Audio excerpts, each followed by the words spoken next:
Under the shadow of an alien dreadnought, the sky over Earth seemed smaller. The ship was so large it blocked out the sunlight over the Pacific, casting half of the ocean into a cold, false night. Surface was covered with black armor that shimmered, like oil, and spikes of metal jutted from its hull, as if it was built for intimidation alone at the United Nations. Headquarters in New York, leaders from every nation sat in tense silence. No one spoke, no one coughed. The air felt too heavy than it. A figure appeared in the middle of the chamber, not through any door, but as a towering projection of light. A tall alien dressed in silver armor with eyes like pools of black glass stared down at them. His voice was deep, mechanical, and coldy. "Have 24 Earth hours to surrender." The words echoed in every language at once. "The Empire does not negotiate. Surrender your world and your people will live, resist, and your planet will be destroyed." The alien's head tilted slightly as if expecting applause. Instead, there was only the pounding of human hearts. A few leaders whispered to each other, but most simply stared. The image flickered once, then vanished, leaving only the sound of a low hum from hidden projectors outside cameras. Caught the moment the dreadnought above Earth opened massive hangar bays.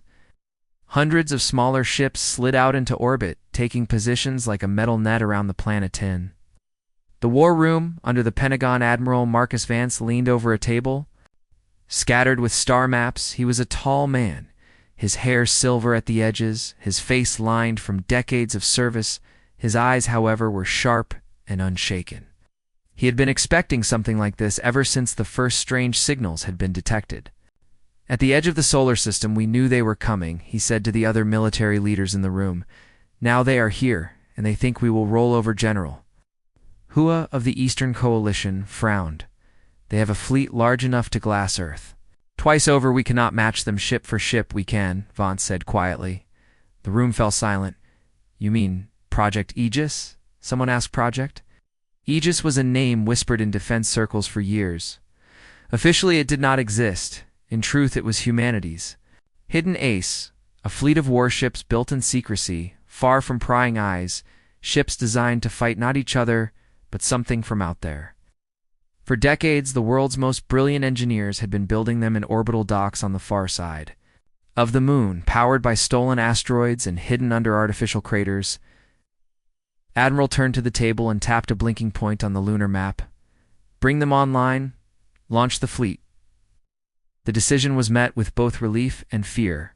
Project Aegis had never been tested in battle. The ships were unblooded. The crews were young, but there was no other choice on. An hour later, the moon seemed awake in the black shadows beyond human eyes. Gigantic hangar doors opened. Ships longer than skyscrapers slid out into space. Engines roared silently in the vacuum, the largest the flagship. Invictus gleamed silver and black, bristling with railguns and missile silos. Its hull bore no national flag, only the emblem of humanity itself, a circle of stars.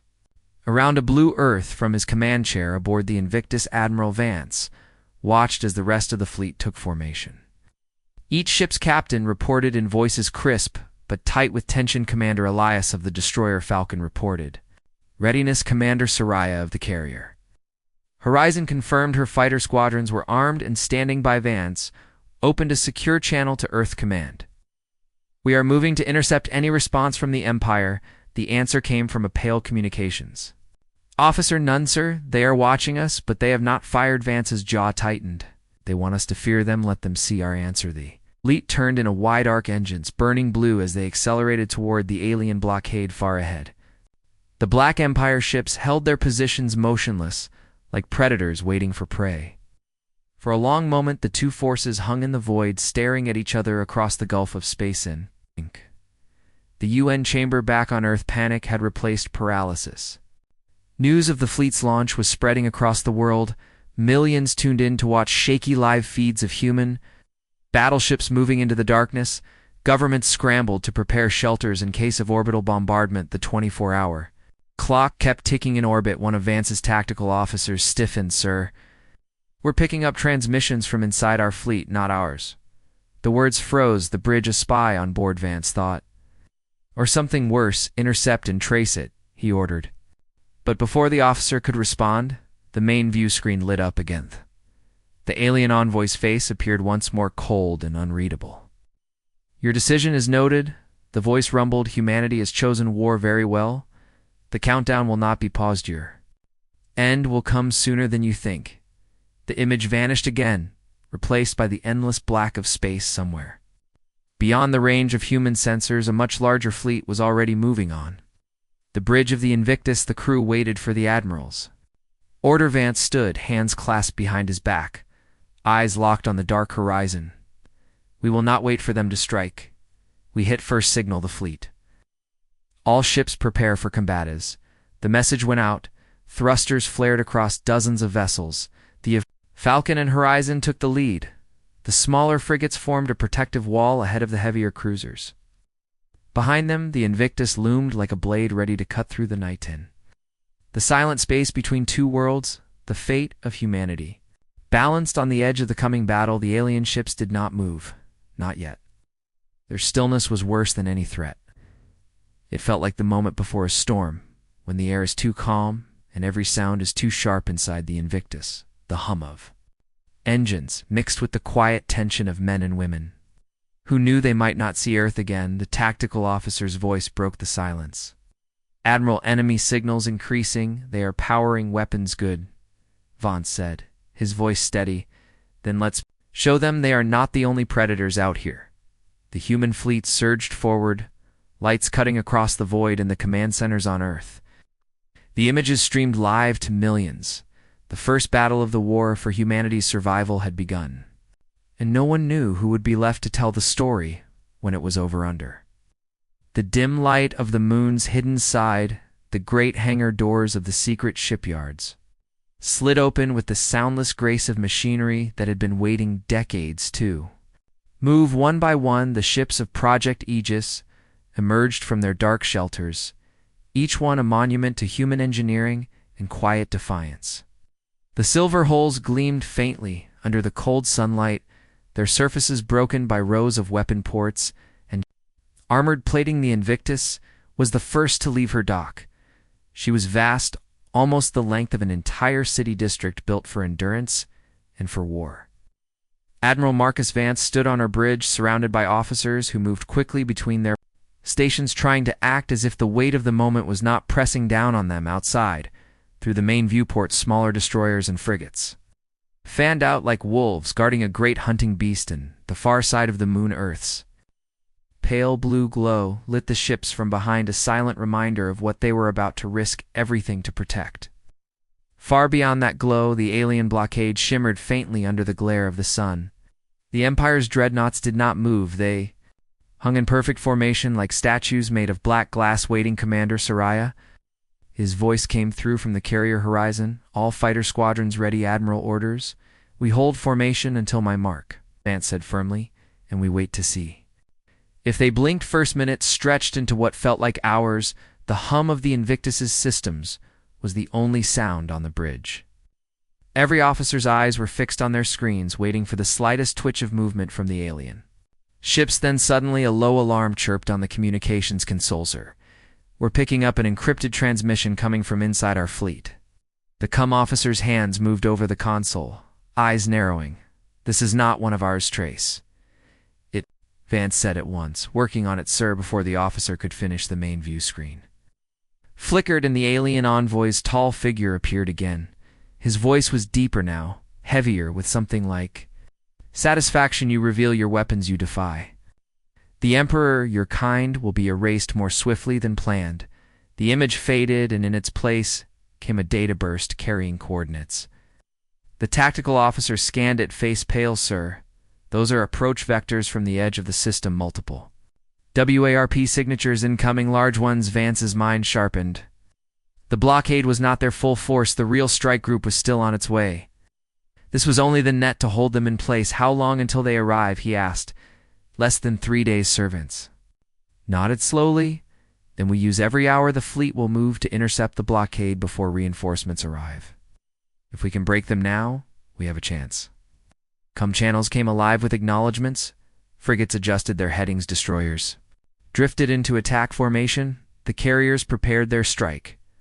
Craft and Earth, the news spread across every screen. Project Aegis was real. The moon had given birth to a fleet unlike anything the public had imagined, and that fleet was heading straight toward an alien force that dwarfed anything in human history and space. The two lines of ships began to close the gap. The humans moved with steady, controlled speed. The aliens waited, unblinking, silent. The void between them seemed to shrink with every passing second, and the hum of tension ran like static through every human crew. Vance stood at the center of the Invictus's bridge, eyes fixed forward, hands clasped behind his back. He spoke in a calm voice to no one in particular. "They think they have already won. Let's make them earn it." The cold void between the fleets was silent until the first sensor alarm screamed across the Falcon's bridge. Commander Elias leaned forward, eyes narrowing as alien scout ships appeared on the tactical display. They were fast and shaped like jagged knives, their black holes swallowing. "The light there, breaking from the blockade, sir, heading straight for us," reported the tactical officer. Alias opened the fleet channel. "Victus, this is Falcon contact at Vector 980, closing fast, requesting permission to engage Admiral." Vance's voice came back steady and controlled. "Permission granted. All forward elements engage at will. Keep them away from the carrier's engines." Roared to full power, the Falcon surged ahead, flanked by two frigates' plasma bolts from the alien scouts. Streaked across the void, glowing bright in the darkness, the first human salvo answered, railgun slugs. Traveling at hypersonic speeds, smashing into an enemy hull, the scout ship exploded in a brief silent flash, scattering molten fragments into space. But the aliens didn't break. They weaved between the human ships faster than expected, hurling torrents of energy. Fire shields flared bright blue under the impacts. One of the frigates took a direct hit to its engine section and spun helplessly, venting atmosphere before disappearing in a fireball. Elias clenched his jaw. "Bring all forward batteries online. Lock targets and fire for effect." Missiles screamed from their launch tubes, their drives burning bright as they raced toward the scouts. Several detonated in brilliant bursts, forcing the enemy into evasive maneuvers. One alien ship clipped a warhead and spun out of control before slamming into an asteroid in a shower of debris inside. The Invictus Vance watched the battle unfold on the main display. The humans were holding for now, but the enemy was pressing hard. Then the COM officer turned sharply toward him. "Sir, we're picking up a distress beacon coming from the wreckage of an alien craft." Vance raised an eyebrow. "A survivor put them in isolation bay. One, bring them aboard, but double security minutes." Later, the airlock cycled open, revealing the alien prisoner. Tall, thin, and almost insect-like, with dark chitin armor fused to its body, it made no sound until the guards shoved it into the containment field. Then its voice came in broken human words. "Protocol final." Vaughn stepped closer. "What does that mean?" The alien tilted its head slowly. Its voice rasped through the translator. "Final protocol means all dead." The words hung in the air like ice. Then the alien's black eyes blinked once and it collapsed unconscious. On the main screen, new contacts flared into existence. The sensor officer's voice was tight. "Admiral, multiple warp signatures just beyond Saturn. Bigger than the blockade force, and they're moving fast. Estimated arrival to Dies Vons." Didn't look away from the screen. "Order all ships to regroup at Rally Point Delta. We end this blockade before those reinforcements arrive. If we fail, there will be nothing left to defend." The War Council aboard the Invictus was held in the command briefing room, a space built for urgency and silence. The air felt heavier than usual. Officers from every ship in the fleet stood around a long table, its surface glowing with holographic projections of the solar system. Admiral Vance stood at the head, his face grim. "The alien reinforcements will be here in 46 hours, he said flatly. "If we do not break the blockade before they arrive, we will be crushed." The captains nodded, some in silence, some with clenched jaws. The Falcon had taken heavy damage. The Horizon had lost a fighter wings. The smaller frigates were battered, but morale was not the real problem. The real problem had walked into the room. Wearing a human face 2 hours earlier, the fleet's flagship had nearly been destroyed. A sudden overload in the primary engine core had triggered a chain reaction that should have blown the ship in half. Only quick action by engineering crews had prevented it. The investigation was fast and ugly. It was no accident someone had planted the charge. Someone inside the fleet. Commander Soraya of the Horizon spoke first. "If the enemy knows our positions before each battle, it means the spy has Access to fleet-wide communications. This is not just sabotage, this is coordination. Vance's eyes swept over the room. He had served with some of these officers for years, trusted them with his life. But trust was now a luxury humanity could not afford. Whoever the spy was, they had already killed dozens by their actions. The alien survivor we captured told us about something called Final Protocol. Vance continued. It means planetary extermination. We cannot give them a reason to trigger it. Early, the room was tense. No one spoke until Commander Elias broke the silence. Sir, if we have a traitor, we have to find them before the next engagement. We can't risk another sabotage during battle. Vance nodded. He turned to the security chief. Triple security sweeps of every ship locked down. Come relays, no private channels without authorization. Yes, sir. The meeting ended, but suspicion did not fade in the narrow corridors of the Ossus. Invictus crew members looked at each other with new unease. Whispers followed every closed door, every sudden silence in the fleet's intelligence section. Ensign Rami worked through intercepted transmissions, trying to trace the encrypted signal detected before the last battle. The lines of code on his display shifted like a puzzle, refusing to fit together. Then one fragment clicked. A relay bounce had come from the Horizon's maintenance bay 2 minutes before the alien scouts attacked. Ramey's heart pounded. He grabbed his "Come, Admiral, I have a lead." It came from the Horizon. Vance's voice came back. Stay on it, but tell no one. That night cycle, the Admiral boarded a shuttle to the Horizon. Under the cover of routine inspection, the hangar was quiet except for the low hum of power lines. Soraya met him at the ramp, a shadow of worry in her eyes. What's this about, Marcus? Told her in low words, and together they walked the maintenance bay. The place smelled of machine oil and scorched metal. Rows of fighter craft sat in their docking, clamped silent witnesses to countless battles. Then Vance saw a panel on the far wall slightly ajar. Inside was a small device no bigger than a palm, blinking faint green. That's not ours, Soraya said. Vance picked it up carefully. It was an alien signal transceiver, a perfect bridge between human comm systems and the Empire's network. Whoever had placed it here had been sending fleet movements directly to the enemy. A sound behind them made both turn to. Engineers stood frozen at the doorway. One of them bolted, the other shouted, "He's the one." Security teams chased the fleeing man through the corridors. His boots pounded against the deck, his breath harsh in the narrow halls. He turned a corner and almost made it to the escape pods before a Marine tackled him to the floor. The man fought hard, wild-eyed, screaming curses in a language no one recognized. They dragged him to the Invictus and locked him in the brig. He refused to speak, refused to even look at the interrogators. His identity check showed a false background. The real man whose name he used had died years ago on a mining station. While the traitor sat in silence, the alien blockade began to shift. For the first time since arriving, the enemy ships moved, breaking into smaller groups along the edge of the asteroid belt. It was a clear attempt to stretch the human fleet thin. They're trying to bait us, Elias said during the next briefing. If we split, they'll crush us one wing at a time. Vance studied the projection. The enemy was patient. They would not attack in force until the reinforcements arrived. But if the humans stayed back, the blockade would tighten, and Earth would suffocate under the grip. The prisoner remained silent for 12 hours, then without warning, he spoke. The voice was calm. You cannot stop the Emperor. Vance stood outside the cell, arms crossed.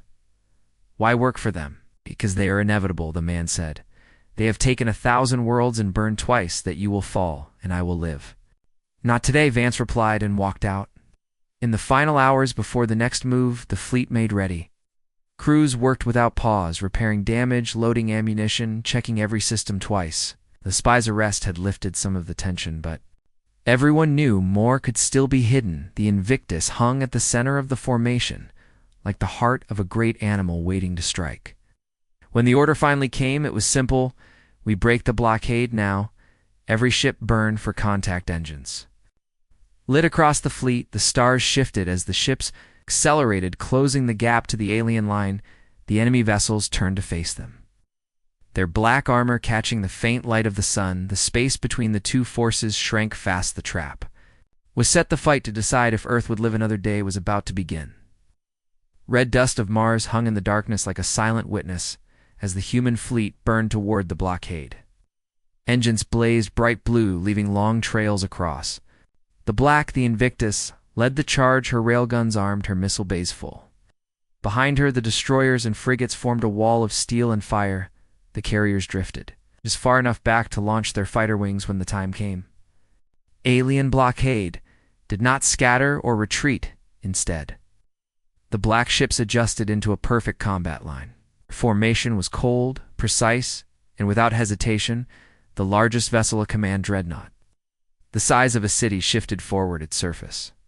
Was smooth, except for rows of glowing weapon ports that pulsed like angry eyes.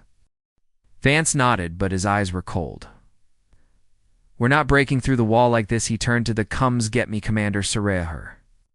Voice came through the static of battle, barely steady. "Admiral, go ahead. You still have bombers 2 wings left," she replied. "That's Allie. Need them in the dreadnought's firing chamber?" "I need them." Nosaria didn't hesitate, understood. Horizon, moving in the horizon. Broke formation, engines flaring as she pushed through. The chaos fighters and bombers streaked out ahead, weaving between blasts of plasma and railgun fire. They dove at the dreadnought's front section, where the weapon core glowed like a second sun. Alien point defense turrets opened fire, instantly cutting down several craft, but the rest pressed on. The Invictus, the deck shook again. Shields at 20%.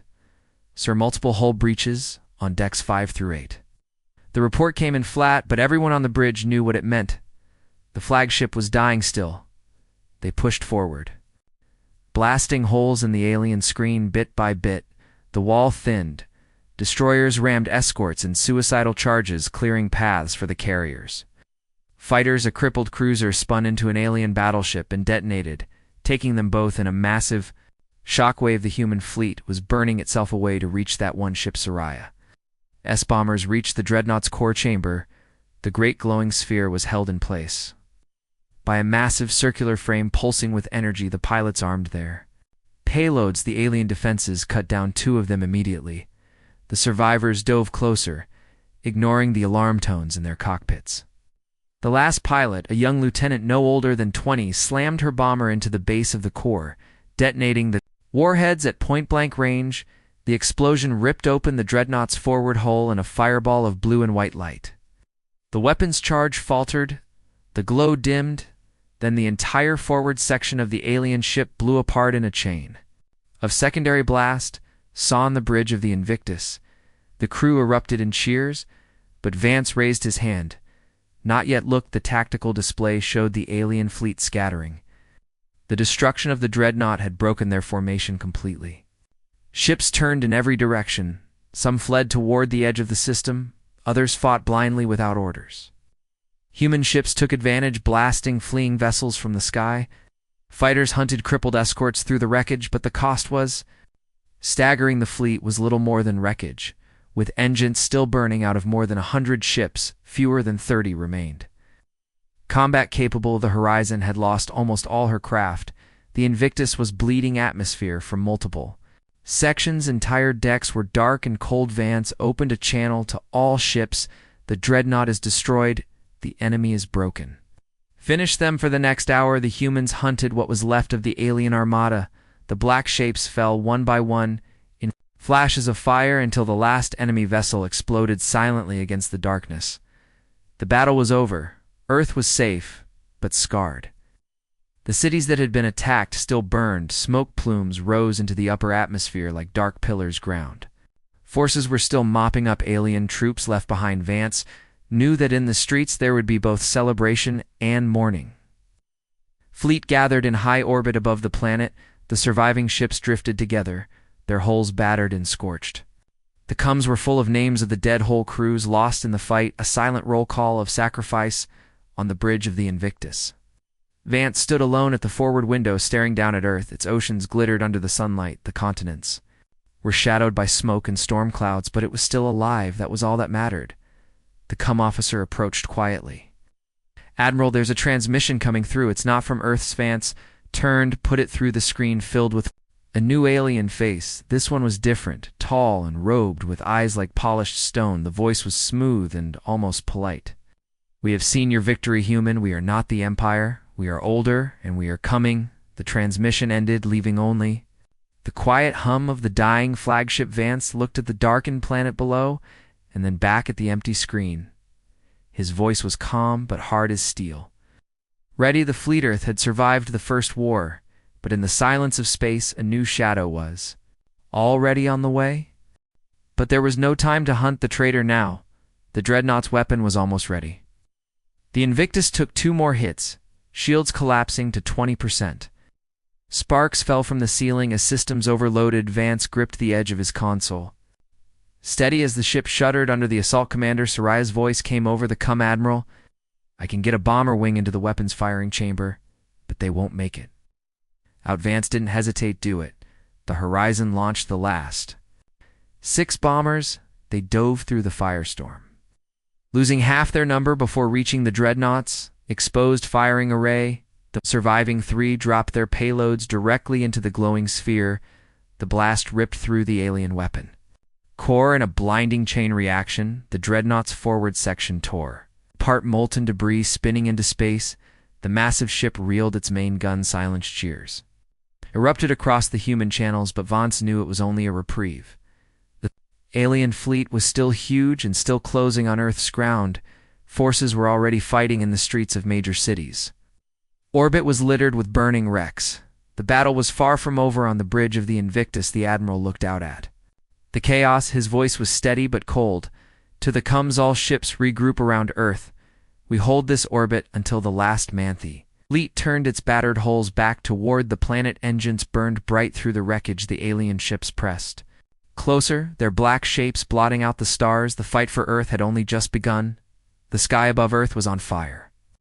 Cities burned as alien landing craft descended through the atmosphere. Trailing lines of flame-ground batteries fired from mountain bunkers and coastal forts, shooting down dozens, but the rest pushed through, scattering across continents.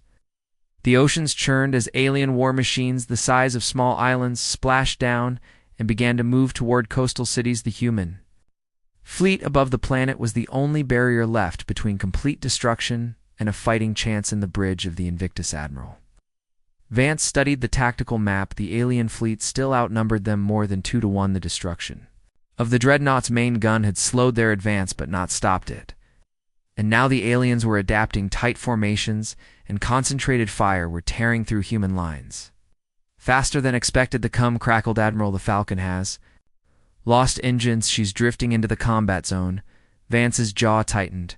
"Pull her out with tugs if possible. If not, evacuate her crew and scuttle Heron." The Falcon commander Elias refused to leave until the last engineer was off the destroyers.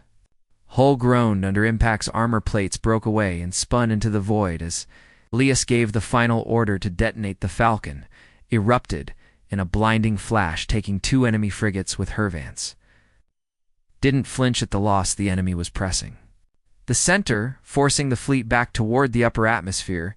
He knew if they broke through there, it would be over. There was only one option left, and it was one he had hoped to avoid. Open fleet channel. He ordered all ships form on the Invictus. "We're going to ram the spear into their heart." The formation shifted. The remaining cruisers and destroyers moved to the flanks. The carriers fell back to reload and rearm fighters. The Invictus took the lead, heading straight toward the enemy's central command vessel, a black cruiser bristling with weapons and shield emitters. It wasn't as large as the dreadnought, but it was directing the alien assault and coordinating ground forces. If they destroyed it, the enemy's attack might falter. Alien commanders seemed to understand what was happening because their fire shifted. Immediately, every plasma battery targeted the Invictus. The flagship's shields flared under the onslaught. Systems screamed alarms. Hull temperature climbed. Crew shouted damage reports over the roar of the engines ahead. The alien command ship grew larger, filling the forward viewport. Vance ordered all railguns to fire at point-blank range. The Invictus spat tungsten slugs into the enemy's shields. Each impact cracked the barrier until it shattered like glass. The alien cruiser returned fire with devastating blasts. The Invictus shook so hard that crew were thrown from their stations. Commander Soraya's Horizon swooped in from the side, launching her last wave of fighters. They dove through the chaos, targeting the alien cruiser's engines. Explosions tore open its rear section, slowing its maneuvering. The Invictus charged straight through the gap. "Prepare for collision," Vance said without Hesitation, every crew member strapped in as the flagship slammed into the alien vessel. The soundless impact in space sent shockwaves through both ships. Metal-twisted shields flared and failed. Alarms wailed as the Invictus's forward decks crumpled. Under the Force Vance ordered boarding teams to breach the enemy vessel, the strike force launched from the crippled Invictus, cutting through the alien hull with plasma torches inside. The corridors glowed red from emergency lights, and the air was thick with smoke. The humans fought through squads of alien soldiers in close combat, rifles and blades flashing in the dark. At the heart of the alien cruiser, they found the central command chamber. A massive throne-like structure sat in the center, and upon it, a tall alien in black armor. The alien spoke in a voice that seemed to rumble through the metal walls. "You cannot win. This galaxy belongs to the Emperor." The boarding leader ignored the words and fired a rail pistol. The round shattered part of the alien's armor, but he kept coming. His movements were fast and brutal, cutting down 2 Marines before they brought him down with concentrated fire. They planted demolition charges on the command throne and sprinted back to their shuttle. The Invictus pulled away from the enemy ship. As the charges detonated, the alien cruiser erupted into a sphere of fire and molten debris. The alien fleet shuddered at the loss. Their formations wavered. Some ships pulled back, others charged in fury. But Vance knew the damage had been done. Their coordination was broken. The ground assault slowed as alien troops received conflicting orders. Earth's defenses began to push back in the streets of cities that had seemed lost only hours before the victory. It was not without cost. The Invictus was crippled. Half her decks were exposed to space. Dozens of ships were gone. Thousands of crew were dead. And the alien fleet, though weakened still, had enough firepower to destroy Earth if given the chance. Then the tactical officer's voice came sharp and urgent. "Admiral, the enemy dreadnought's core is spiking, or charging something. A super weapon." Vance's eyes went to the tactical display. The readings were clear. The last surviving dreadnought was going to unleash a weapon that could burn the entire planet in one strike, and they had only minutes to stop ETH. "Open the channel to every remaining ship. All hands. This is it. If that weapon fires, Earth dies. We throw everything we have at them now. No holding back, no retreat." The surviving human fleet turned as one, engines burning at full power. Missiles, railguns, and fighters all surged toward the massive Astrona. In a storm of fire, the alien weapon core glowed brighter and brighter, casting its own unnatural light over the battlefield. The final battle for Earth had begun, and there would be no second chances. The light from the alien dreadnought. As weapon core was so bright, it cast sharp shadows across the decks of the Invictus. Even damaged and burning, the human flagship pressed forward through the wreckage of battle. The air inside the bridge was filled with the smell of scorched metal and the distant hiss of fire. Suppression systems. Admiral Vance gripped the railing. In front of him, eyes fixed on the tactical display, every reading screamed the same truth they had less than 5 minutes before the weapon fired.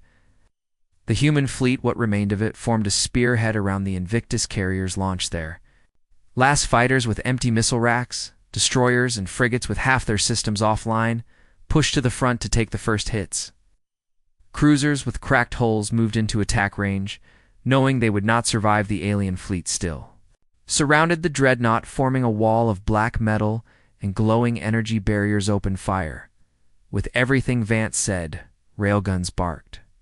Missiles roared out in great swarms. The void between the fleets turned into a storm of streaking light and expanding explosions. Alien shields flared under the impacts, then recovered. A dozen human ships were cut apart by concentrated plasma fire. Some went down silently, while others exploded in blinding bursts that rocked the dreadnought's escorts. Tactical officer's voice was urgent. "Admiral, the weapon core is now at 80%. Vance nodded, but his eyes were cold. "We're not breaking through the wall like this." He turned to the "Comes get me, Commander Sareher."